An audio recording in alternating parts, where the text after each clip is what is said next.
He was just a tired single dad finishing the night shift and heading out for a quick run until a woman collapsed in front of him.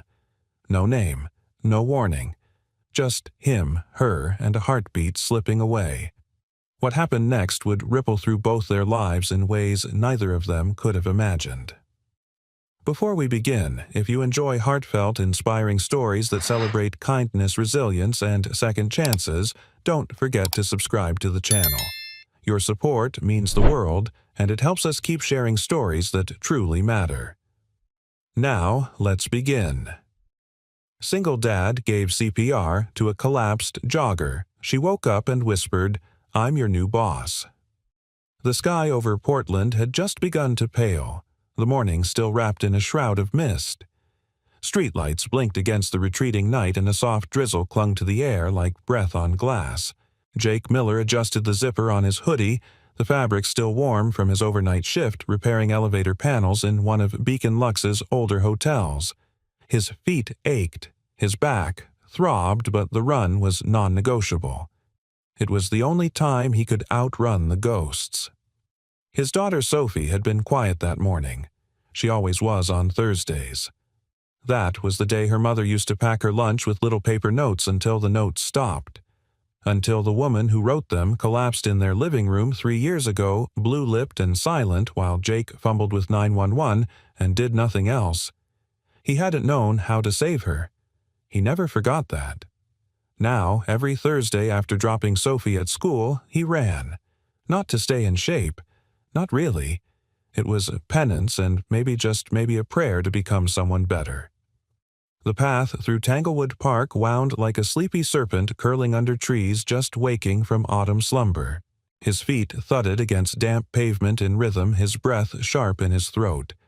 Just ahead, a lone jogger, slender-billed ponytail swinging, pace crisp. He registered her the way any tired man does distantly.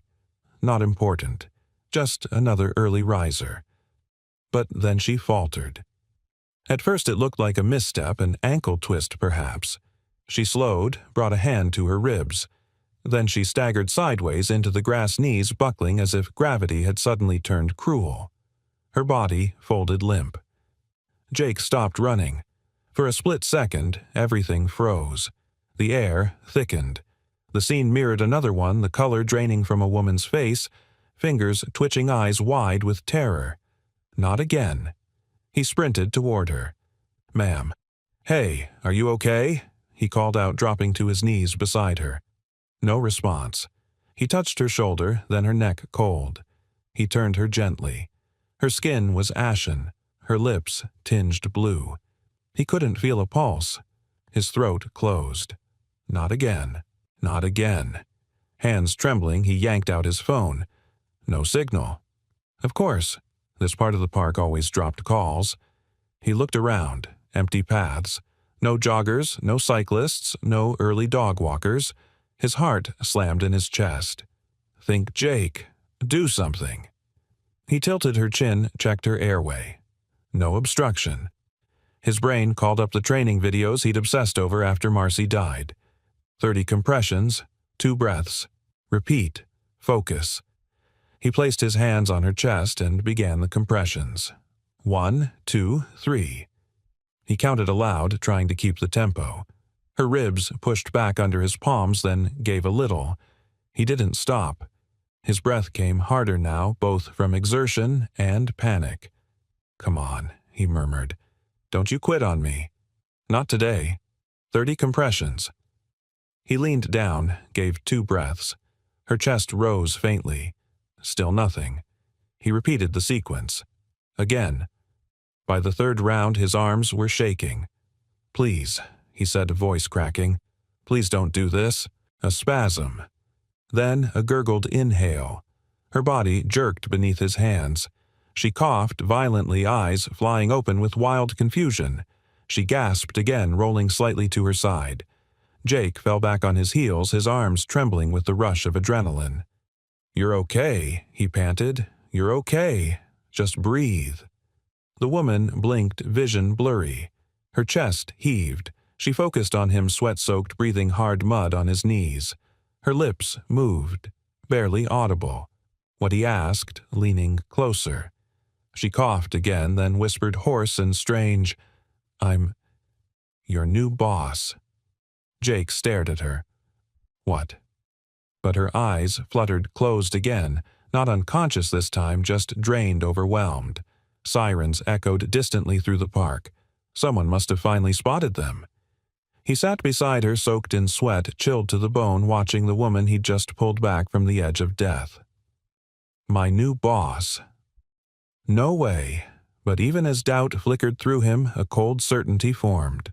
There had been rumors about new management at Beacon Lux, a new CEO, out of state. No one had seen her yet. And now, this woman with the sleek ponytail, the expensive runner's watch, and those commanding features, she didn't look like someone who got up at dawn to jog without reason. Jake's heart thudded again, but for an entirely different reason. Because if she really was the new boss, he just saved the life of the one person who had the power to change his own.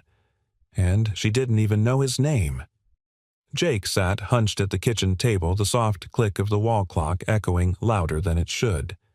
A single bulb buzzed overhead, casting pale light across the scratched wooden surface. Sophie, 8 years old and always too observant, was coloring quietly across from him, her knees tucked under a hoodie 2 sizes too big. She hadn't said much since they got home from school. Thursdays were like that. Jake hated Thursdays. He watched her hand move slowly across the page, outlining a figure with wings and messy hair. "Is that an angel?" he asked softly. Sophie nodded, but didn't look up. "It's Mom," she said. Jake's throat closed. He reached for his mug. Cold coffee. He hadn't even realized he poured it. Sophie glanced up at him, then, tilting her head in that way she did when she was working up the courage to ask something heavy. "If you had known CPR when Mom got sick, would she have lived?" Jake flinched like he'd been struck. He couldn't lie to her. Not Sophie. "I don't know, baby," he said, voice low. "Gravel thick? Maybe." She looked down again, nodding slowly. "But now you know it right."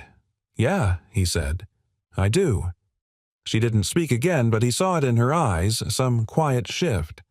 A puzzle piece fitting into place. That's how Sophie processed grief slowly inwardly, like a secret language no one else was allowed to hear. He didn't tell her what happened that morning in the park, didn't tell her that the woman he saved might be the reason he didn't get the job transfer last week, didn't tell her that when she opened her eyes and said, "I'm your new boss," his stomach had dropped not from fear, but from the strange collision of fate and irony.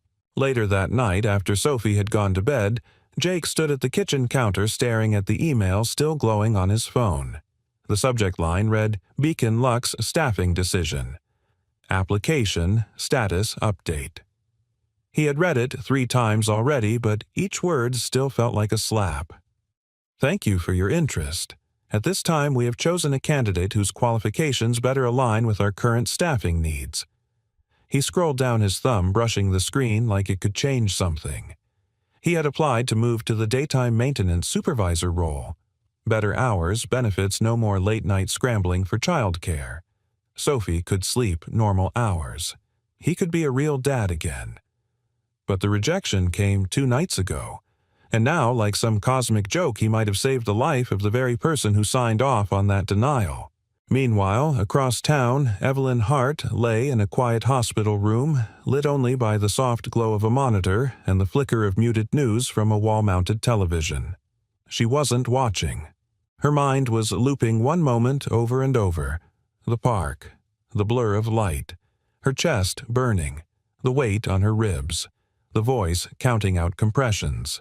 And then those eyes, concerned, exhausted, familiar somehow, though she knew they had never met. A knock on the door broke her trance. Her assistant, Melanie, stepped in holding a manila folder and a to-go coffee tray. "You really should be resting," Melanie said, setting the coffee down. "But I figured you wouldn't." Evelyn gave a small smile. "You know me well." Melanie handed over the folder. "You asked for the top 10 maintenance staff profiles, starting with night crews, from Beacon Lux, Portland." Evelyn opened the folder and froze. There he was. Jacob Miller, current role overnight repair technician, part-time. Previous employment contractor. Education, high school diploma, 1 technical certification.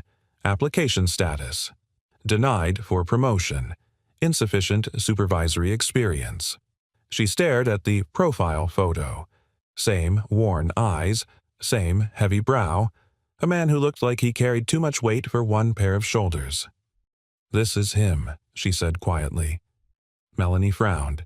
"The guy who saved you?" Evelyn nodded. "Want me to flag him for HR?" Evelyn shook her head. "Not yet. I want to meet him again first. At work." Melanie hesitated. "You sure? That's a pretty big gesture." Evelyn leaned back, a strange ache in her ribs, reminding her of how close she'd come to not being here. "I'm not sure of anything right now," she said, "except that I owe that man my life, and that maybe I was wrong about more than just 1 file." Back at Jake's apartment, he stood at the small window overlooking the dim parking lot, watching the flicker of rain under a lone street lamp. A half-done drawing of Sophie and her mom was taped to the fridge behind him. In the photo next to it, Jake's wife, Marcy, was laughing, her hand resting lightly on his shoulder. He touched the edge of the picture with calloused fingers. "I did better today," he whispered. He didn't know what would come of it. Maybe nothing. Maybe everything. But he knew one thing. When the woman he saved opened her eyes and looked at him like he mattered, like he wasn't invisible, a small part of him, long dormant, had stirred awake. Hope. Real, trembling hope. And that was something he hadn't felt in years. The steady beeping of the heart monitor was oddly soothing. Evelyn Hart lay still, her eyes half closed against the afternoon light creeping in through the hospital blinds. She hated hospitals, always had. The sterile smell, the way time folded into itself inside the walls like the world outside had paused, but no one told you. But today she didn't mind it as much, because she was alive. And that was something she hadn't taken for granted. Until yesterday. Her ribs still ached with every breath. CPR did that, apparently. She'd read it in textbooks, heard it in staff briefings, but it was different. Feeling the echo of someone's desperate effort pressing life back into your chest. Real. Human. She remembered the man's face vividly now. Strong jaw, concerned eyes, a sweat-streaked brow. Not a stranger in the moment, but something more, something familiar, almost grounding. A knock tapped softly on the door. "Come in," she said.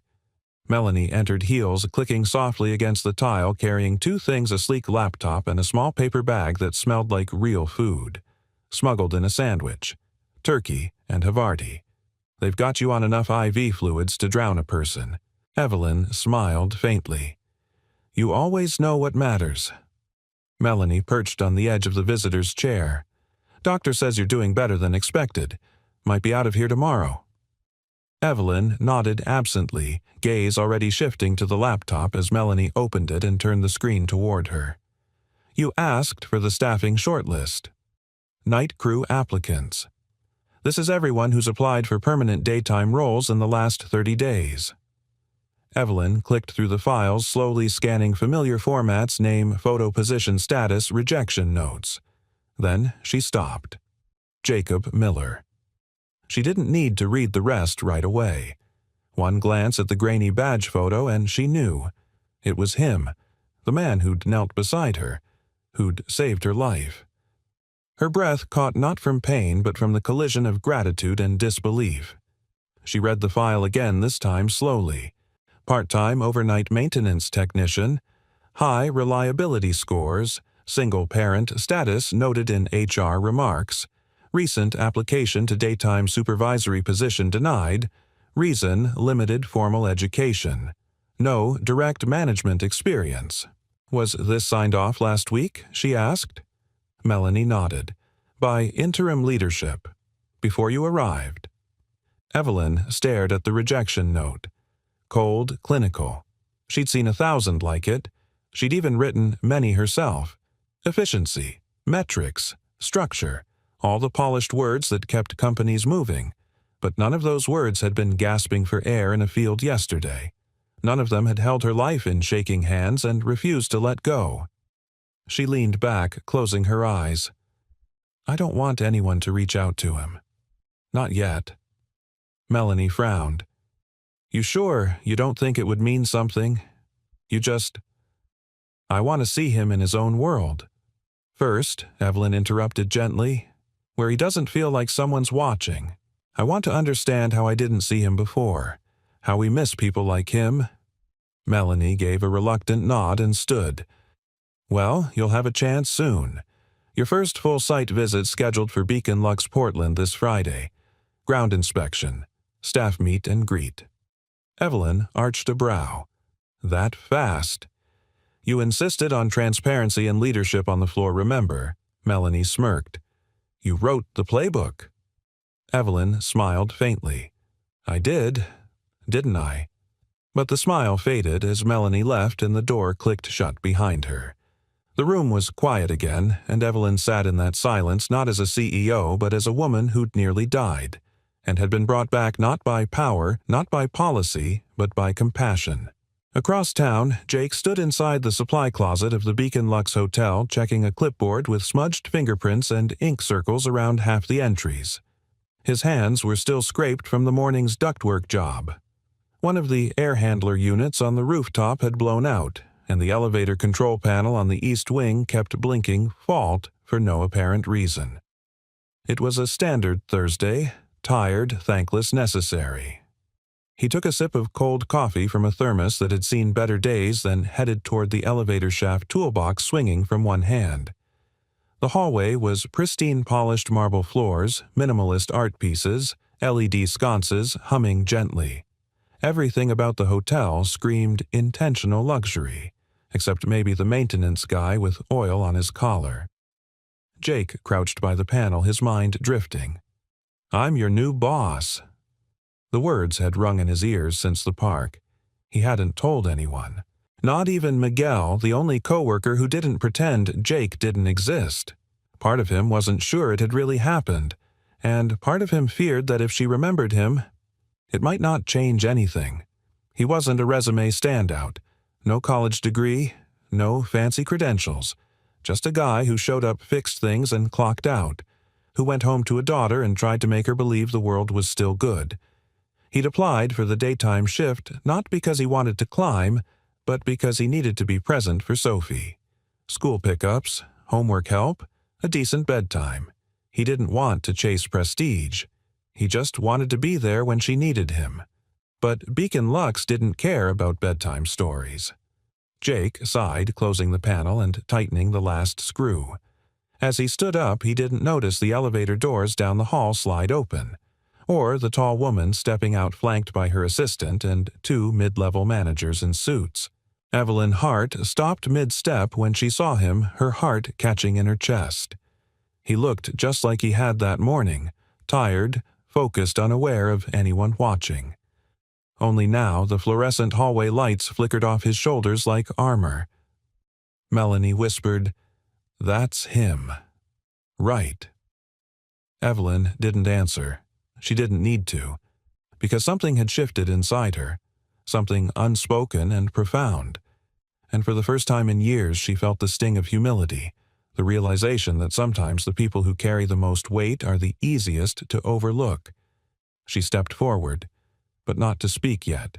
She wanted to see him, really see him first. And when the moment was right, she'd make sure he knew. She remembered everything.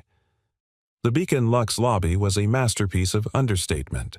Clean lines, warm wood accents, and soft jazz floating through the air like invisible perfume.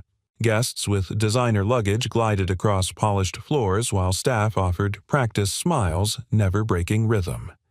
Jake didn't belong here. Not really. He stepped out of the service hallway with a mop handle in one hand and a wrench sticking from his back pocket, sweat clinging to his temples.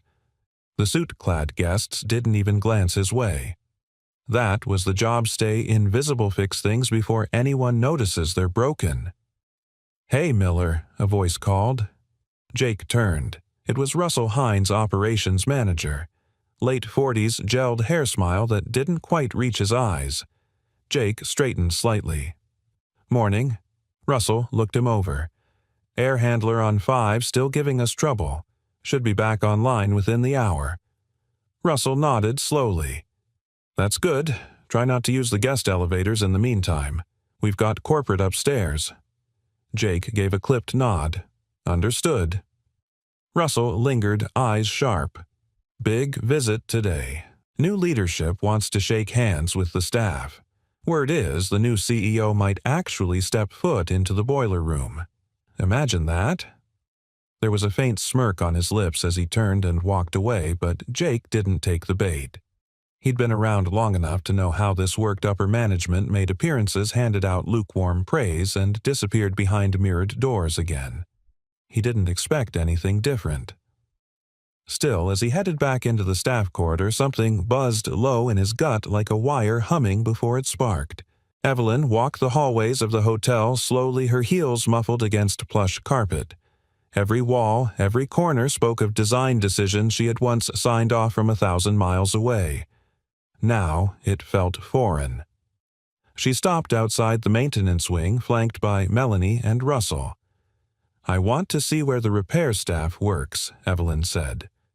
Russell hesitated, then forced a smile. "Of course, just keep in mind, ma'am, it's not exactly guest-facing." "Neither are heart valves," Evelyn replied, still pretty critical. Melanie gave a small stifled chuckle. Russell cleared his throat and opened the door. The hallway changed instantly. Gone were the soft lights and scented air. The tile here was utilitarian, the air laced with machine oil and faint traces of bleach. But it was honest, grounded. They passed a narrow office space where 2 techs hunched over schematics. Further down, a half-open door revealed a man in coveralls bent over an electrical panel. Evelyn's steps slowed. It was Jake. He didn't see her yet. His sleeves were rolled up, forearms streaked with grime, a pencil tucked behind his ear. There was a rhythm to the way he worked, focused, methodical. The kind of precision that didn't come from degrees but from years of repetition failure adjustment. "Leave us," Evelyn said quietly. Russell blinked. "Excuse me, I'd like to speak with him alone." Russell hesitated, then gave a tight nod and motioned for Melanie to follow. "Of course." When the hallway cleared, Evelyn stepped forward. She didn't say his name, just waited. Jake felt the presence before he heard it. He turned startled, expecting a guest who'd wandered into the wrong hallway. Instead, he froze. It was her. Hair swept back. A tailored blazer. Those same eyes, clear, intelligent, and now fixed directly on him. "You," he breathed, barely audible. Evelyn gave a soft smile. "Me?" Jake wiped his hands on his pants, suddenly too aware of the dirt, the sweat, the cheap thermos perched beside the panel. I didn't know if you—" "Remembered," she offered. He nodded. "I do," she said gently. "All of it." Silence pressed between them for a moment. Then Evelyn took a step closer. "I read your file," she said. "Saw your application. Your rejection." Jake's jaw tensed. "It's fine. I wasn't qualified." "That's not the word I'd use." "You don't have to say anything," Jake replied, quickly uneasy. "I didn't do what I did because of your title. I didn't even know who you were." "I know," she said softly. "That's exactly why it matters." Jake shifted his weight. "Look, I'm just trying to do my job. That's all." "Is it?" Evelyn asked, tilting her head. "Because from where I'm standing, you did more than a job. You saved a life. Mine. And then you walked away like it didn't mean anything." Jake's eyes dropped to the floor. It meant something, he said quietly. It meant everything. "But I'm not looking for a favor." Evelyn didn't flinch. "Neither am I. I'm looking for people who make this place work. And I've realized we've built a system that rewards polish over substance, titles over integrity. That needs to change." Jake met her gaze then, and something passed between them. Acknowledgement, respect, the spark of something unspoken. "I want to know more about what you do here," she said. "The real work. Show me." Jake hesitated. "You're serious?" "Dead serious," she said, then winced. Okay, maybe wrong phrasing. But yes. He cracked a reluctant smile, the first real one she'd seen on his face. Well, he said, grabbing the thermos. First thing you should know. Nothing in this building is ever actually fixed. We're just always buying time.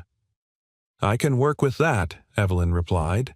As they disappeared down the hallway together, the stark divide between suits and overalls boardroom and boiler room began quietly to dissolve. And for the first time, both of them felt it. Something was changing. Not just policies, not just job titles, but something deeper. And it had started with an act of kindness neither of them saw coming. The hallways of Beacon Lux shimmered with quiet opulence. Golden sconces lined the walls like sentinels of elegance, their glow warm and intentional, just enough to make every guest feel like the star of their own story. But down a service corridor behind the East Wing ballroom, a flickering light bulb interrupted the illusion. It buzzed every few seconds, struggling against its own obsolescence. Jake stood beneath it on a metal stepladder, wrench in hand, shoulders tense from holding the same position for 20 minutes. His phone buzzed again on the floor next to him, and this time he cursed under his breath. He climbed down, checked the screen. Voicemail from the school. Again. Jake tapped the message and pressed the phone to his ear. Sophie's principal, calm and professional as always, informed him that his daughter had been held past dismissal due to a substitute bus driver mix-up. She was safe and waiting in the main office. Jake glanced at his watch. Already an hour past school end. He squeezed his eyes shut. It had been his biggest fear when applying for the day shift that he wouldn't be able to balance everything. And now, here he was running on caffeine and adrenaline, trying to keep elevators from shorting out while his daughter sat alone under fluorescent lights waiting for a ride that never came. He grabbed his bag and hurried toward the maintenance office where Miguel, his only real friend at work, sat eating chips straight from the bag. "Cover for me," Jake said, breathless. 15 minutes. Miguel looked up. "Kid, trouble." Jake nodded. Miguel didn't hesitate. "Go." Sophie sat curled in a too-big chair backpack at her feet, hugging a well-loved stuffed rabbit. She looked up when Jake rushed in, breath caught in his chest.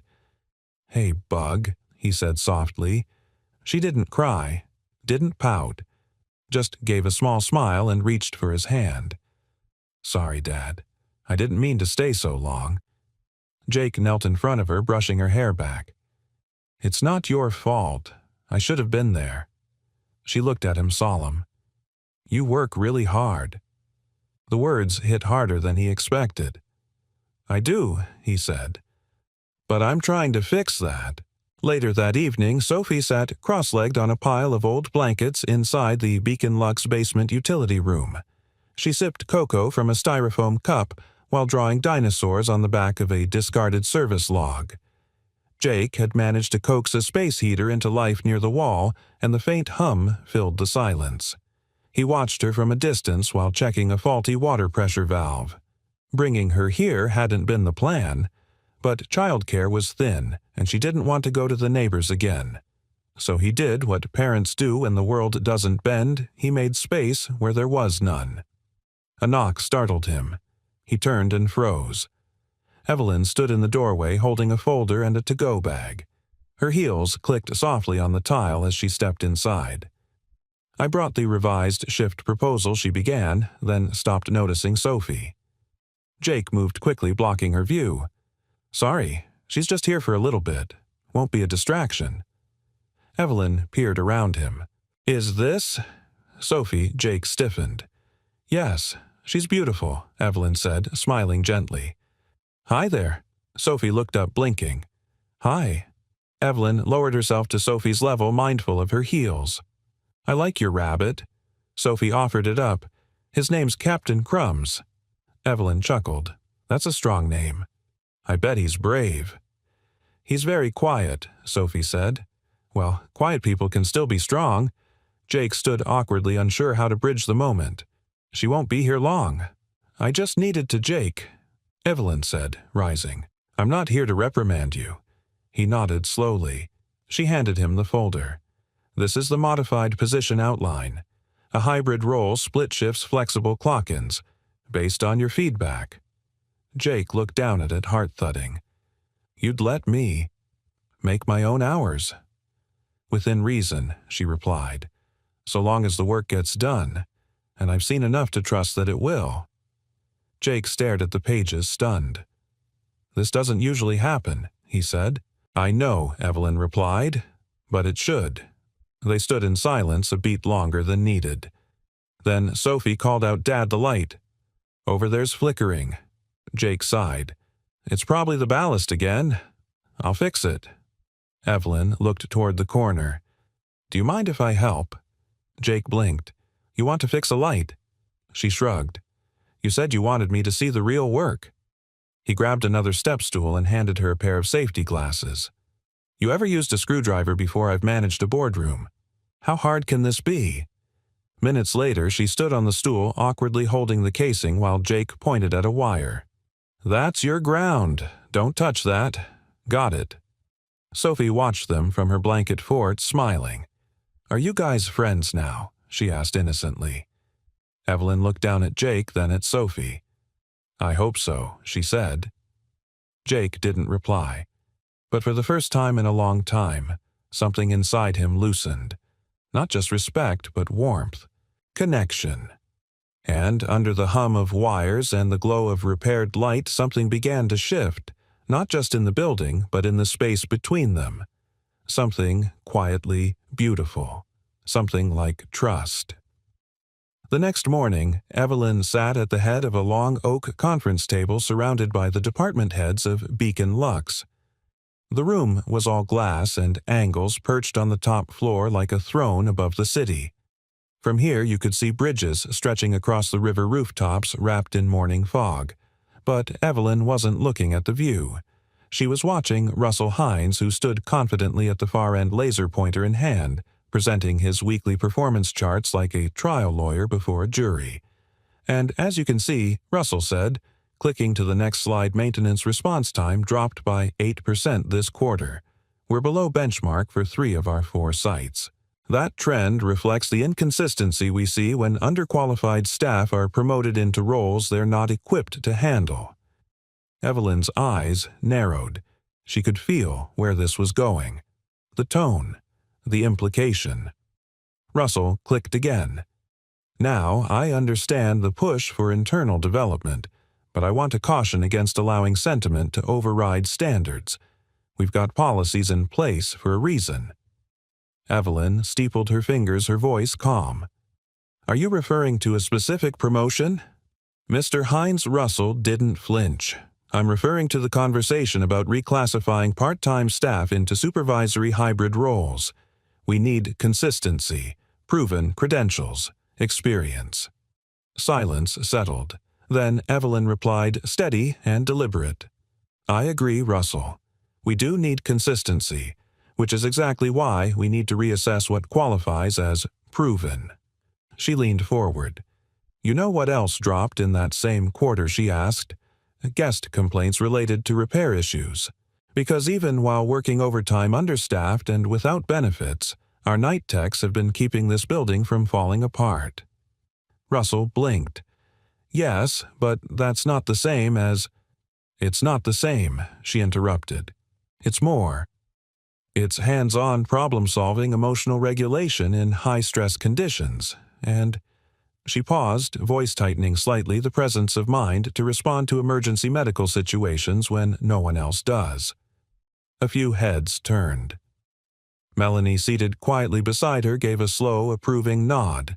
Russell cleared his throat. I just think we should be careful about setting precedents. Evelyn smiled razor-sharp. That's exactly what I intend to do. Set a new precedent. An hour later, Jake walked through the service corridor, toolbox in hand, completely unaware of the storm that had just rolled through the executive suite. He'd barely slept. His mind had been reeling all night about Evelyn offering him flexibility, about Sophie being forced to spend her evenings in utility rooms, about how the woman he'd once saved was now choosing to show up, again and again, not just as a boss, but as something else. A knock startled him as he reached his station. It was Russell, clipboard clutched tightly. "Got a job for you," Russell said, voice clipped. A pipe burst in the VIP suite. Jake frowned. "Upstairs, you heard me." Russell held out the order. "You'll be shadowed." Jake hesitated. Shadowed new policy. Russell said, not hiding his smirk. "Evaluation rounds. Gotta make sure our more unconventional hires are up to company standard." Jake took the form, jaw clenched. He wasn't stupid. This wasn't about evaluation. It was about intimidation. The VIP suite was quiet when Jake arrived, high ceiling, soft, ambient lighting, and imported tile that looked like it cost more than his truck. The leak was behind the guest bathroom wall. He got to work silently aware of the figure watching from the doorway. Evelyn. She hadn't announced herself, but he knew it was her. He didn't turn, just kept tightening the valve. "You always this quiet when you work?" she asked. Jake exhaled. "Only when someone's trying to decide if I'm worth the risk." There was a pause. Then, "You're not a risk to me, Jake. You're a reminder." He turned finally. Of what she stepped into the room. No clipboard, no pretense. That everything I was taught to value degrees, suits, polish, none of it brought me back when I collapsed in that park. Her voice softened, but a man in a hoodie with scraped hands did. Jake looked away. "I'm not some hero, Evelyn. I was scared out of my mind. I almost didn't even know what to do." "But you did," she said. "That's the point." He stared at her, then something unspoken passing between them again, fragile as thread. Not romance, not yet, but recognition. Two people from different worlds meeting on a bridge of shared imperfection. Evelyn stepped closer. "Tell me what you'd change," she said. Jake blinked. "What in this place? If you had the chance. Don't filter. Don't defer. Just say it." Jake hesitated, then shrugged. "I'd stop treating maintenance like background noise. Give people full-time status if they're showing up like it. Pay for certification classes. Get rid of the culture where the guys with tools feel like they have to disappear when executives walk in." Evelyn's eyes didn't leave his. Noted. And she meant it. That night, Evelyn returned to her hotel suite. She stood at the window staring down at the quiet hum of the city. She thought of her first year in business school, how she was taught to lead with numbers, never feelings. Yet, none of those metrics had saved her that morning in the park. A pair of rough hands had. She poured a glass of water, sat on the couch, and pulled out Jake's original application. It didn't list Ivy League schools or elite internships, but it had notes in the margin from HR: always punctual, never complains, works overtime when others refuse, polite, doesn't escalate conflicts. In short, the kind of employee who holds the whole place together quietly. Evelyn circled one line with her pen, then wrote 2 words in the margin beside it: rescue worthy. Only this time she was the one preparing to do the saving, not just of Jake's career, but of a system that had forgotten how to see the people holding it up. Jake stood at the kitchen counter, shoulders hunched, his hands wrapped around a chipped mug of coffee that had gone cold an hour ago. The apartment was still. Sophie had fallen asleep on the couch with her sketch pad resting on her chest, her bunny tucked beneath her arm like a little talisman of safety.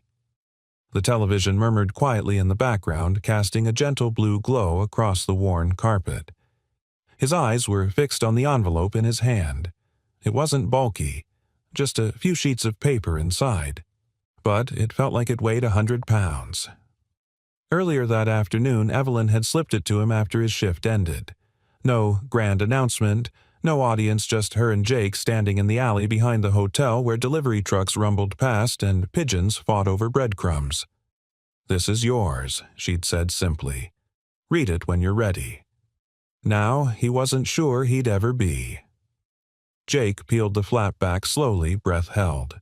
He unfolded the documents: a formal offer of employment, full-time salaried hybrid hours, health benefits, paid training for additional certifications, and the title Senior Facilities Supervisor. He blinked at the words. It didn't feel real, until he reached the end and saw her signature, Evelyn Hart, CEO, written in her sharp, deliberate hand. The mug slipped from his fingers and hit the sink with a thud. He rubbed his temples, overwhelmed by 1,000 tangled thoughts. This was everything he'd asked for, everything Sophie needed, a life raft in the middle of a sea he'd been treading for too long. So why was he hesitating? At dawn, he walked Sophie to school. She skipped alongside him, swinging her lunchbox, humming something from a cartoon he didn't recognize. The morning air was crisp-touched with the smell of wet leaves and coffee from the corner cart. "Dad," she asked halfway to the gate, "do you think I could ever be a boss like that lady with the nice shoes?" Jake smiled despite himself. "You mean Evelyn?" Sophie nodded. "She's really pretty. And she listens." Jake stopped walking. He looked down at his daughter, bright-eyed, hopeful, sharp as ever. "Yeah," he said quietly. "She does." Sophie tilted her head. "Are you gonna say yes?" Jake hesitated. To what he asked, testing her. "The new job. The one that lets you come to my class play. You keep thinking about it like your eyebrows are broken." Jake laughed, covering his mouth. "Yeah, I guess I do that." Sophie stepped closer and took his hand. "You don't have to be scared, Dad. You already saved her life. That's way harder than paperwork." He looked at her, his heart twisting. And that's when he realized what the fear really was, not about failing the job or stepping into something new. It was about being seen. Truly seen. Not just as a worker in the background, but as a man who mattered. A father trying his best. A person worthy of investment. That kind of visibility was exhilarating and terrifying. Later that day, Jake returned to Beacon Luck's contract in hand throat tight. He passed the lobby with its marble and gold past the concierge, who finally nodded at him like he was more than just the maintenance guy, and headed toward the executive floor somewhere he'd never been, not once in all his years of working here. Evelyn's office was sleek modern. Glass walls, a low couch in the corner, a single-framed photo on her desk, her and a younger brother both in hiking boots grinning at the summit of some forgotten mountain. She stood when he entered. "I read it," Jake said, holding the contract. She didn't speak. Just waited. He exhaled. "I want to say yes. I do. But I need to ask you something." "Of course." "Why me?" The question hung in the air. Evelyn crossed her arms, her voice soft but unwavering. "Because you've been doing more than your job for a long time and no one bothered to notice. Because you think like a leader, but carry yourself like a servant. Because when everything went wrong, your instinct was to act, not to ask who was watching." She paused. "And because Sophie deserves to see that people like her father are worth betting on." Jake swallowed hard. "That's a good answer," he said, voice thick. "Then let me ask you something," Evelyn said gently. "Why are you still afraid?" He looked down, flexing his fingers. "Because if I mess this up, it's not just me who falls." Evelyn stepped forward, reaching for the contract. "Then we build it so you don't have to carry the whole weight alone." Their eyes met. And in that moment, Jake realized that the offer she'd made wasn't just about a promotion or a paycheck. It was about trust. She was offering him a place in the story, not as a background character, but as someone who could help rewrite it. He took the pen she handed him and signed his name. That night at home, he found Sophie drawing again. This time it was a hotel with a rainbow over it and 3 little stick figures beneath. One tall with a toolbox, one medium with heels, one small with a rabbit. Jake knelt beside her. "What's this one?" Sophie beamed. "That's you. That's the lady boss. And that's me. We all work at the hotel now." He stared at the page, warmth blooming in his chest like a light finally flicked on. "You know what he said? What I think that's my favorite picture yet." And for the first time in a very long time, Jake Miller felt like maybe he was exactly where he was meant to be. The clanging of metal pipes echoed through the basement hallway like distant thunder. Jake bent over a faulty valve, tightening a rusted coupling while sweat dripped from his brow. It was barely 10 a.m., and the new role, only 3 days old, already felt like wearing shoes 2 sizes too big. He'd been promoted. He had a title now. But most days it still felt like he was pretending, navigating meetings, juggling repairs, answering emails filled with acronyms he hadn't seen since high school. And today, things had gone wrong. Very wrong. He heard the elevator ding above him and knew without checking Russell had arrived. Jake cursed under his breath, wiped his hands on his jeans, and straightened just as the man himself strode into the mechanical room, expression smug and tight-lipped. Senior Facilities Supervisor Russell greeted voice-dripping sarcasm. "Nice title. Shame about the blacked-out East Wing." Jake flinched. "I'm working on it." "Are you?" Russell gestured sharply behind him. "Because half of our VIP guests just filed service complaints. Lights flickering, room temperatures fluctuating. That's not minor." Jake tried to keep his voice level. "It's a cascade fault. The building's wiring is outdated. If you want the full solution, we need to replace the relay junctions, not just patch them." "Ah," Russell smirked. "So the solution is spending thousands of dollars and weeks of downtime." Sounds like someone's angling to make excuses instead of taking responsibility. Jake's jaw tightened. "I'm not making excuses. I've logged every work order, and I've stayed overtime every night this week." Russell stepped closer. "Let me tell you what I see: someone who got bumped up because the CEO got sentimental, and now the system's cracking, just like I warned." Jake's hands clenched at his sides. His chest burned not just from anger but from the weight of every invisible pressure pressing down on him. Sophie's school tuition, the car's failing transmission, the look in Evelyn's eyes when she handed him that contract. "I'm doing everything I can," Jake said through gritted teeth. "Maybe everything you can just isn't enough," Russell shot back. For a beat, silence pulsed between them. Then Jake turned, walked past him and out into the hallway. He needed air. Real air. Not fluorescent lights and recycled HVAC frustration. He passed the lobby without looking at anyone, stepped out into the alley behind the building, and braced his hands on his knees. His mind spiraled. Maybe Russell's right. Maybe I don't belong here. Maybe this job was meant for someone with a degree, a resume, a polished suit, and the right vocabulary. Then he remembered Sophie's words. "You already saved her life. That's way harder than paperwork." But in this moment, it didn't feel like enough. Back upstairs, Evelyn scrolled through her inbox when Melanie rushed in. "There's an issue," she said, serious. What kind of issue? Russell cornered Jake downstairs. Words spreading staff are talking. Apparently, Russell implied Jake's promotion was a favor. Morale's shaking. Evelyn stood, fury tightening behind her ribs. "Where's Jake now?" "He left the floor. No one's seen him for 20 minutes. Evelyn grabbed her coat. "Clear, my next 2 hours." She found him near the loading dock, sitting on an overturned bucket behind a stack of cleaning supplies. His shoulders were slumped, his eyes on the pavement. She didn't speak right away, just stepped into the quiet with him. Finally, he looked up. "Should have known better than to think I could carry this." "You're not supposed to carry it alone," she said. He let out a bitter chuckle. "That's easy to say from your chair." Evelyn sat beside him, ignoring the dust and cold. "You think I haven't been called names behind my back? That I didn't hear people whisper that I only got this job because my father was a real estate legend?" Jake turned to her, surprised. "My first month on the job," she continued, "one of my regional VPs introduced me at a meeting and said, 'This is our new CEO. Don't worry, she looks young, but she's got bite.'" Everyone laughed. I didn't.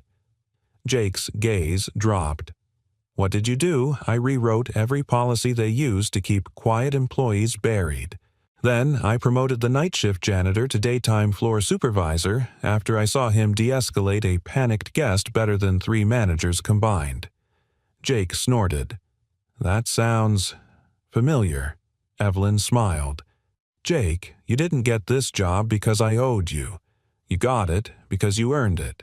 And yes, Russell's pushing back. He's scared. Of what? of the fact that someone like you who leads with integrity and action challenges everything people like him hide behind. Jake stared ahead, brow furrowed. Evelyn reached into her coat pocket, pulled out a folded piece of paper. I had HR pull the maintenance logs. Do you know how many issues you resolved last week? He shrugged. 17. Personally, including 3, no one else noticed. Jake blinked. You didn't fail today. You exposed a weakness the system's been ignoring for years. And if you'll walk back in there with me, I'll make sure everyone knows that. He looked at her, something softening behind his eyes. I don't want to fight. This isn't a fight, she said. It's a shift. That afternoon, Evelyn called an all-staff meeting, something rarely done midweek. Employees filled the break room, curious, uneasy. Russell stood in the back, arms crossed. Jake stood near the door, unsure whether to step forward. Evelyn didn't wait. I want to address the electrical outage, she said, and I want to thank the man who identified a decades-old systems flaw and prevented a larger failure. She turned to Jake. Jake Miller didn't cause a breakdown. He caught one. And, starting next quarter, he'll lead a facilities modernization team to rebuild what should have been replaced years ago. Gasps, murmurs, then applause. Jake flushed, stunned. Melanie beamed. Russell turned pale. Evelyn met Jake's eyes as the room applauded louder. And for the first time since that morning in the park, he didn't feel like a man who'd merely survived something. He felt like someone who had changed something. The apartment was quiet that night. Not tired quiet or end-of-day quiet, but the kind that lingers after something big happens. A stillness wrapped in reflection. Jake sat on the couch, his dress shirt unbuttoned at the collar, the top button left open like a small rebellion against everything he'd carried all day. Sophie lay curled beside him, her head on his shoulder, a bedtime story resting forgotten in her lap. Outside the window, rain tapped gently against the glass, the city humming its lullaby of passing cars and distant voices. I heard you clapped today, Sophie said softly. Jake looked down, smiling. You heard Mr. Miguel texted me. Said you saved the building. Jake chuckled. That's a bit dramatic. Sophie tilted her head. But you fixed something important. I pointed out something broken. That's all. That's kind of the same. He paused. It wasn't about the lights or the outage. It was about the silence, the quiet neglect that came from years of looking at problems and thinking, that's just the way it is. Jake had always fixed what he could reach. But now, for the first time, he had the tools and the authority to fix what others had chosen to ignore. Sophie stirred beside him, then sat up, cross-legged, her face serious in the dim light. Can I ask you something? Of course. She toyed with the edge of her sleeve. Do you ever wish you hadn't helped that lady in the park? The question caught him off guard. He blinked. What I mean? Sophie hesitated, struggling to shape the thought. If you didn't help her, maybe none of this would have happened. You wouldn't be so busy now. You wouldn't be working late or getting in trouble with mean guys like Mr. Russell. You wouldn't be so tired. Jake stared at her, then gently reached out and tucked a strand of hair behind her ear. Sophie, he said, I've never not for 1 second regretted helping her. But what if everything gets too hard, she asked. What if people don't like you being the boss? What if it all goes back to how it was before? Jake thought for a long moment. Then he nodded slowly, speaking with the kind of quiet certainty only a father can manage. If I hadn't helped her, he said, I might have kept my head down forever. I might have told myself I didn't matter, that showing up was enough. But that moment, it reminded me that doing the right thing, even when no one's watching, still changes the world. Sophie looked at him with wide eyes. Even if the world's really big? He smiled. Especially then. They sat like that for a while, her head resting on his chest again, his hand gently stroking her hair. The TV flickered in silence, a paused screensaver casting soft colors on the walls. Eventually she murmured, I think she was meant to fall near you, Dad. He swallowed against the lump in his throat. Maybe I was meant to be there for her. The next morning, Jake arrived early, too early, even for a maintenance supervisor. The lobby was still waking up, lights flickering on one by one, front desk yawning behind smiles, fresh flowers arriving from the delivery truck. He walked the halls slowly, not with the anxiety of a man out of place, but the steady gaze of someone who finally owned his purpose. Evelyn was already in her office reviewing project timelines for the facility's modernization task force. She looked up as he knocked on the glass wall. "You're early," she said, standing. "Couldn't sleep." She gestured for him to come in. Jake sat, pulling a folded paper from his jacket pocket. "This is a blueprint I drew up last night. Just ideas for emergency protocols. Clearer signage in the stairwells, maybe some bilingual notices. I figured if we're going to do this right, we should start from the ground up." Evelyn studied the sketch. Hand-drawn, neat block letters, little notes in the margins. Thoughtful. Real. "I like it," she said. "It's human. Practical." Jake shrugged. "That's how I think." "Don't change that," she said softly. "I've sat through enough presentations with buzzwords and pivot strategies. I'd rather work with someone who understands what it's like when a wire fails at midnight." Jake smiled faintly. "Appreciate that." They were quiet for a moment. Then Evelyn leaned against her desk. "I've been thinking about something," she said. "You helped me when I was vulnerable. Not because you wanted anything, but because it was right." He nodded slowly. "Well, now it's my turn to help you do the same for others," she said. "This modernization plan. It's not just wires and panels. It's dignity, and I want you to lead it." Jake blinked. "You want me to form a team, train them, work with HR, build a new standard for how this place treats the people who keep it running." He stared at her, heart thudding. "And if I mess up?" he asked, voice raw. Evelyn smiled. "Then we fix it, like everything else." That afternoon, Jake passed Russell in the hallway. The man looked away first. He didn't smirk, didn't speak. Jake didn't need him to. He had something better than approval. He had a daughter who believed in him, a boss who backed him, a job that reflected the man he'd become. And for the first time in years, he didn't feel like a janitor patching leaks in the dark. He felt like a builder, of systems, of second chances, of something that might finally last. The staff lounge buzzed with low conversation as Jake stepped inside, holding a folder thick with schematics and hand-drawn notes.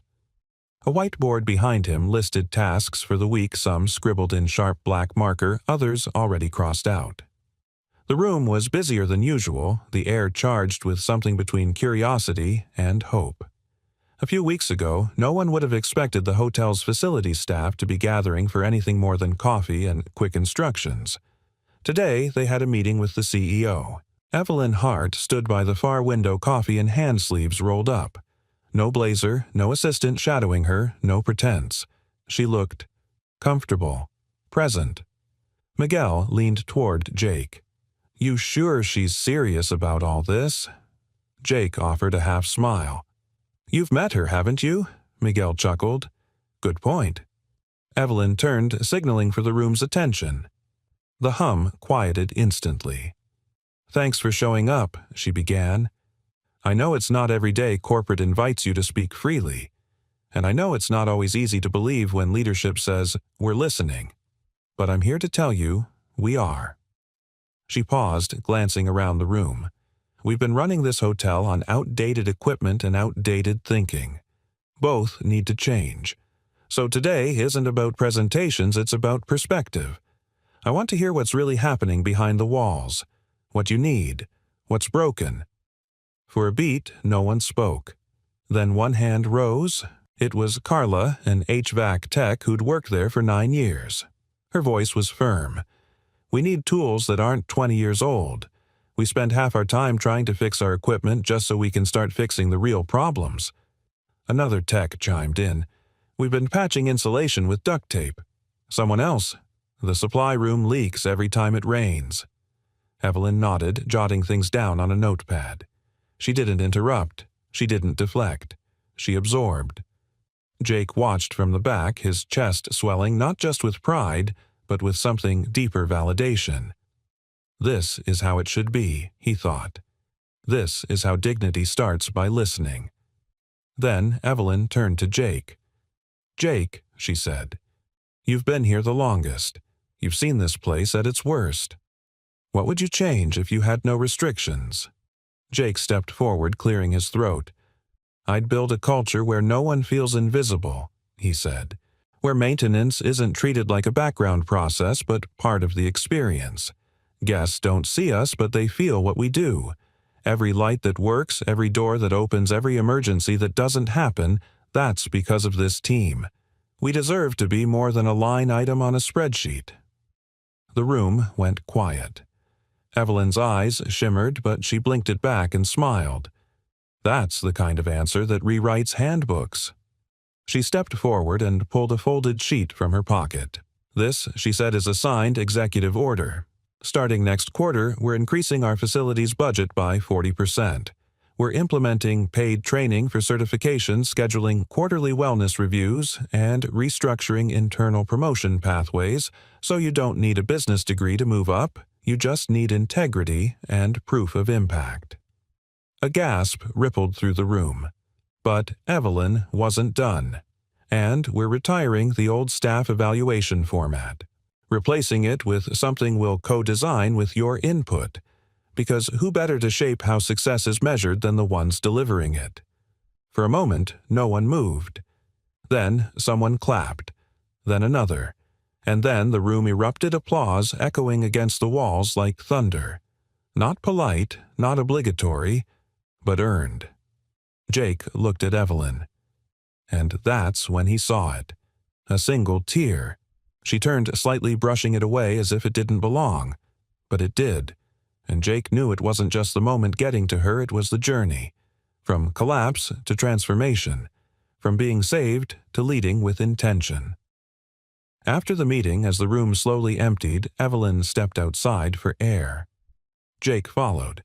They stood side by side overlooking the small courtyard beyond the loading dock. Light rain sprinkled the bricks.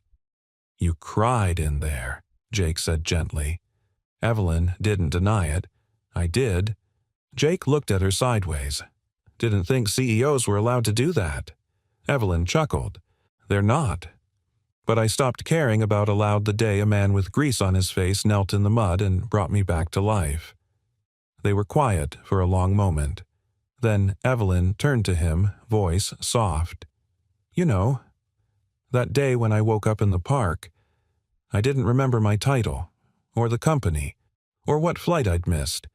I just remembered the sound of your voice counting, willing me back. That's what stayed." Jake didn't know what to say, so he said the only thing he could. "I'm glad you stayed." She met his eyes, the air between them humming with something unspoken. Not romance, not yet, but something that looked a lot like trust. A future forming not out of convenience but of respect and shared ground. "I meant what I said," she added, her voice stronger now. "You didn't just catch a failing wire that day, you caught me, and now I want to help build something that catches others before they fall." Jake nodded, the weight in his chest finally easing. "Then let's build it." And just like that, with rain falling softly around them and the echoes of applause still lingering in the walls, two people who had once been strangers separated by job titles, social expectations, and sheer chance began to walk forward as equals. Not because of contracts, not because of obligation, but because sometimes the right people meet in the most unexpected ways and refuse to let go. It was just past sunrise when Jake and Sophie arrived at Tanglewood Park. The same park, the one with the winding trail, the old sycamores. The quiet spot where months ago a jogger collapsed and a single act of instinct had changed the course of not just one life, but two. Now the path was washed in golden light. Autumn leaves fluttered across the ground like blessings scattered by the wind. Jake held a thermos of coffee in one hand, Sophie's hand in the other. She wore her favorite blue coat and a paper crown she'd made in class for Hero Day. "I told them my dad's the best kind of hero," Sophie said, swinging their hands. "The kind who fixes stuff. not just machines, but people too. Jake chuckled. That's a pretty high bar, kiddo. You met it, she said simply. They turned the bend, and there she was. Evelyn stood beneath a tree hair down scarf fluttering in the breeze. In her hands, she held a folded picnic blanket and a bag of muffins she'd insisted on baking herself. She waved when she saw them. Jake felt something quiet bloom in his chest, not the pounding adrenaline of CPR, not the weight of stress or doubt, but peace. Earned. Lived. Real. They greeted one another the way people do when words have long since been replaced by trust. Evelyn knelt to hug Sophie, then handed her a blueberry muffin the size of her fist. Baked from scratch, she said proudly. Sophie took a bite and nodded approvingly, cheeks full. You could open a bakery. Don't tempt me, Evelyn said, laughing. They laid the blanket down near the edge of the hill where they could see the city waking in the distance rooftops catching light windows blinking on lives unfolding. Jake sipped his coffee and leaned back on one arm. It's strange, he said. I walk this trail almost every week, but I never stop here. Evelyn glanced at him. Why not? He shrugged. Felt like I was always running to or from something. She nodded slowly. And now Jake looked around the quiet, the piece his daughter playing with fallen leaves, her laughter bright against the morning stillness. Now, I think, maybe I've arrived. Evelyn didn't say anything. She reached for his hand. There was no fanfare, no grand declaration, just two people sitting in the stillness of a second chance at work, at life, at love. The kind of second chance you don't chase, but receive. The kind you only recognize when you've lost something first. Back at the hotel, the change was palpable. The facilities team had a renovated workspace complete with ergonomic stations and natural lighting. The staff now wore name badges with not just their positions but a line beneath that read, Team Member, Culture Builder, Backbone. Guests noticed. Reviews improved. But more importantly, morale soared. Jake oversaw the new mentorship program pairing experienced technicians with younger hires. His evenings were spent with Sophie attending her school play, helping her build solar system models out of papier-mâché. Evelyn continued leading not from a pedestal, but from the ground. She walked the hallways daily, asked for names, listened for real answers. She cried less, but when she did, it wasn't from pain. It was from joy, fulfillment, and sometimes from disbelief that a fall on a cold morning had become the foundation of something lasting. One evening in late winter, Jake returned home to find Sophie sitting at the kitchen table writing something with intense concentration. She looked up and beamed. I'm writing a story for school, she said. It's called The Man Who Brought People Back to Life. Jake smiled, hanging up his jacket. Sounds like science fiction. She shook her head. It's not. It's about you. He froze. Because you didn't just bring her back, Sophie said softly. You brought you back. And me too. Jake sat across from her, heart full. I don't know what to say to that, he murmured. Just keep being you, she replied, simple as breath. A few weeks later, Evelyn invited Jake and Sophie to a ribbon-cutting ceremony for the newly renamed building annex. They thought it would be something small. It wasn't. Banners waved, staff gathered, reporters snapped photos. And then Evelyn stepped forward and pulled away the black cloth covering the new bronze plaque. The Miller Wing. Dedicated to resilience, humility, and the quiet heroes who make everything work. Jake stared at the name. His name. Tears stung his eyes. I didn't know he whispered. Evelyn took his hand. You never asked for recognition, she said, which is exactly why you deserve it. Sophie stood beside them, holding his other hand. She looked up and whispered, Told you. Hero. As the crowd dispersed and the sunlight dipped behind the rooftops, Jake stood at the edge of the plaza, watching the name gleam in the fading light. He thought back to the morning of the park. The moment he ran. The breath he gave. The hand he held. And how it had all come back to him in ways he could never have imagined. Not just a job, Not just a second chance, but a purpose, a partnership, a life. And in that golden hour glow, he finally understood. Sometimes it's not the breath you take that saves you. It's the one you give. The breath that changed everything. We'd love to hear your thoughts. What part of the story moved you the most? And where are you watching from? Drop us a comment below. We read every single one. If this story touched your heart, consider subscribing to the channel for more inspiring tales like this one. Your support helps us keep bringing these moments to life. Thank you so much for